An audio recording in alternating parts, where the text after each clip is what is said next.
So for my next slide, we're going to compare the child versus mother and the long-term effects for both of them, which are quite serious.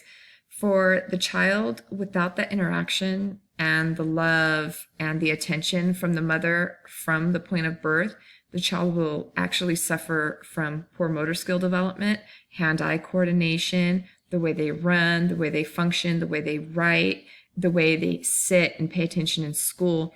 All of those things are quite affected.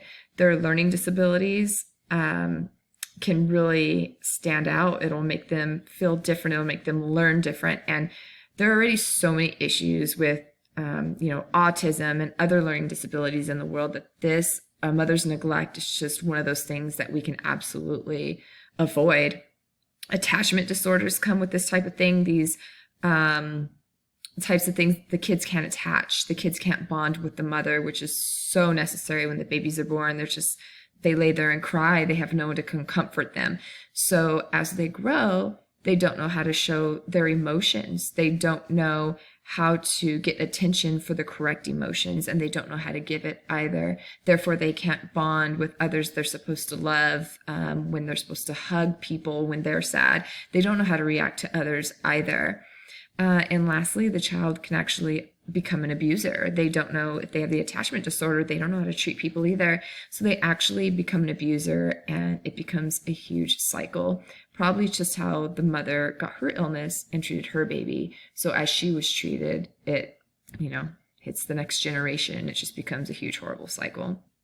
For the mother's actually going through it herself as well. The baby's not the only one who suffers. The mother actually suffers and neglects herself, whether it be through hygiene, whether it be through withdrawing from friends and her social life. It could be abandoning her relationship with her partner or from her parents, and just retreating into a very dark world where there's no connection with anybody because she feels like she's in a black hole. She could also walk out on the relationship and the children entirely and go start a new life. There have been so many stories where women just up and leave and just decide not to raise their children. They decide it's not for them. And then there's the alternative, them harming their children, which is the absolute worst. Of course, you'd rather them just leave and walk out. Unfortunately, sometimes they feel they can't do that.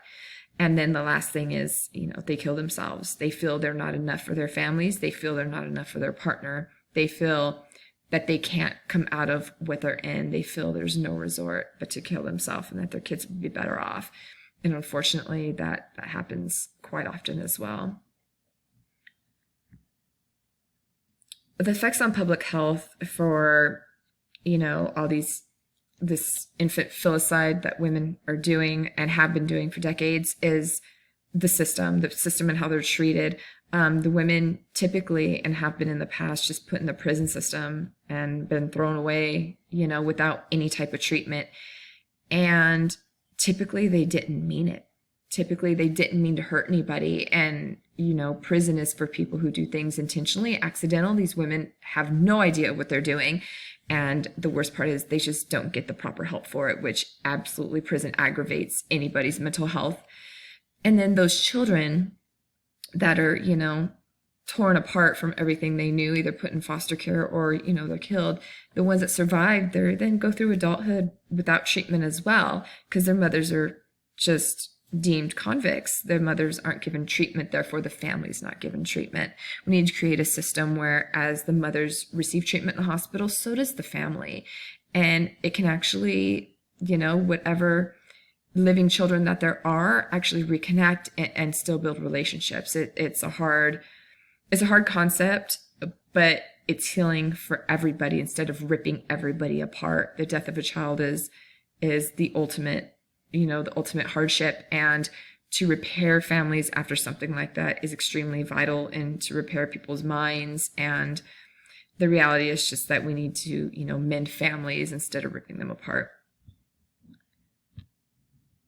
There's evolving treatment for public health in this whole arena.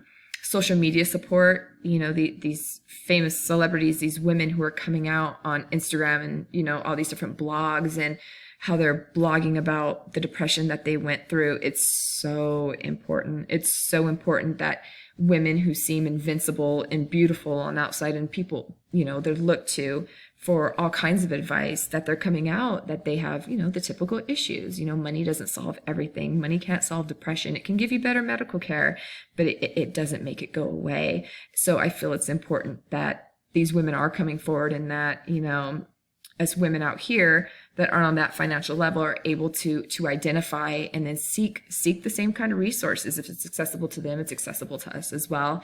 And I think that it's very important these women are coming forward and setting an example of humility, letting everybody know it's nothing to be ashamed of. You can come out of this. You can get treatment for it. You're not by yourself. It's not something that you can't talk about. Your old school family ways, they are nothing compared to what we're learning today. So it's important to talk. It's important to listen to those who are actually going through it and learning about where to get help. Private physicians and therapy are vital. Find your doctor. If you don't like that doctor, find a different doctor. Find out what's wrong. Get a specific diagnosis. And if it doesn't help, keep going back until you find what works. Don't give up. Statistics are showing that Caucasian women and Caucasian older women are more likely to go to a private physician. They feel more comfortable in one-on-one therapy with psychologists and psychiatrists or small group therapy, as opposed to the African-American population tends to kind of sway or bend lean towards church. They tend to go talk to their pastors and things like that. And then as the religious groups, the whole religious community, whether you're, Baptist, Catholic, whatsoever, they're actually opening up to medicine for this type of thing instead of, telling people, just pray, pray, pray. They're actually opening up to a little bit of both, a little bit of spirituality, a little bit of holisticness, and a little bit of medicine. So thankfully that whole community is raising women up, letting them know that, there's not only one way out. You have to use a mixture of everything, and you have to do what is best for you and get you out of this slump so that you can be the best mother that you can possibly be.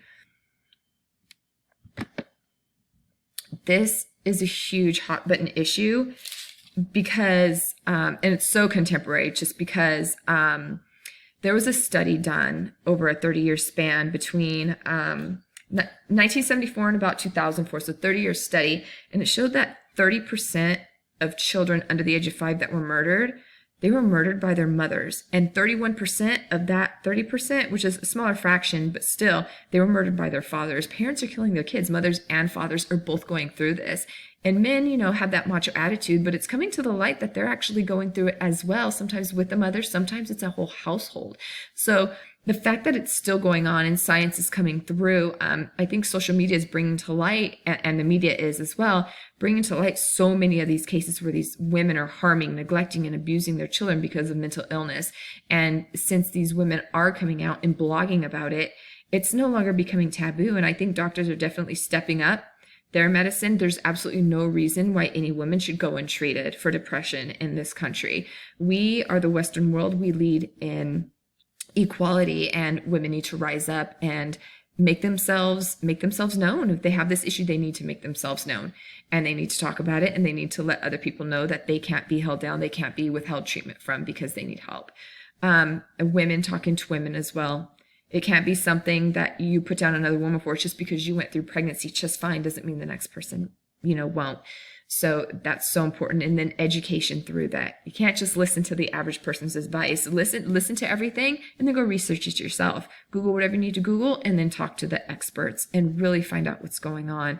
Like I said, medicine in the Western world is making leaps and bounds with this. As my best friend was going through this, she found a medication that just, it was amazing. It was a life changer for her, and she was able to function. And I thought it's so amazing that something so small, such a small little, change in her daily habits would get her through, going from corporate world to being a stay-at-home mom for a year, and she made it, and she was so proud. And last, we need to give the babies a chance. The more we work on the moms, the better chance these babies have, and the better chance they have into growing and breaking the cycle and becoming amazing parents themselves. There are so many controversial questions about the prison sentences, about the judicial system, and about the family aspect post, you know, postpartum depression and, neonatal, filicide and the murdering of these babies by these parents. What happens next? What happens to the surviving children? What happens to the extended family who inherits these children with such, learning disabilities, and they have mental health issues as well? Should these women be released back into the public? How long do you keep them in the mental hospitals? Who's to say when they're fixed? Who's to say, do they have more children? Are they allowed to have more children? Should they not? Should there be a law controlling that because they have murdered their children or abused other children? That's a moral, it's an ethical challenge as well as a legal challenge. And who's to say where that can go? It has to be a case by case. I don't think there's one flat law that can go across the board for that. Should these women be reunited with children post-treatment, that the surviving children? Should they be reunited? Should they? But do those children deserve a chance to have a mom that's, now medically, taken care of and can possibly function again? Do you take that chance? Do you let these kids have a second chance at a mom? Or do you leave them where they are and then give them that option as an adult to go back and find their mother? What do you do? How should the community help? Should the community rally around, or should the community just allow, the medical professionals to do their job? How involved should the community be when they see this kind of issue? When the woman's released back into the public, how should the community respond? It's a huge question. It's a huge, social responsibility for all of us. And is what we have in place enough now? Are the laws enough now? What should be changed? How should we change it? I have opinions both ways on all this. I'd love to hear your feedback once you watch my video, and I'd love to hear your opinions. And thank you for watching.